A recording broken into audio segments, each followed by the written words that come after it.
सांगली विधानसभा मतदारसंघातील भाजपाचे उमेदवार सुधीरदादा गाडगीळ यांचा जो विक्रमी मताधिक्याने विजय झालेला आहे, त्यामध्ये प्रत्येक कार्यकर्ता यांचे सहकार्य लाभलेलं आहे।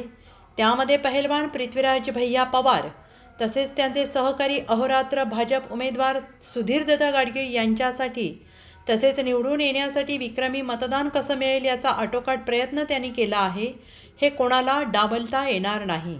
त्यांचे कार्यकर्ता वर्ग आणि त्यांचे सहकारी मोठा जनसंपर्क याच्या जोरावर त्यांनी आजपर्यंत त्यांचे वडील पहिलवान संभाजी पवार हे 4 वेळेला सांगली विधानसभेचे आमदार होते, त्या पद्धतीने त्यांचे चिरंजीव पहिलवान पृथ्वीराज भैया पवार हे सर्वसामान्य मतदारांसाठी आणि लोकांसाठी काम करत असतात।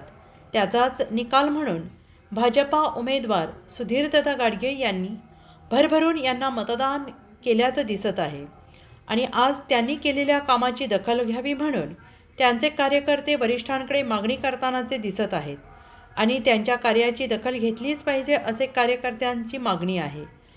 पहिलवान पृथ्वीराज भैया पवार यांना विधान परिषदेवर घेऊन पक्ष वाढीसाठी पश्चिम महाराष्ट्रामध्ये एक तरुण नेतृत्व मिळेल या उद्देशाने संपूर्ण पहिलवान पृथ्वीराज भैया पवार यांचा सहकार वर्ग ही मागणी करत आहे की पहिलवान पृथ्वीराज भैया पवार यांना विधान परिषदेवर संधी द्यावी अशी मागणी करत आहोत।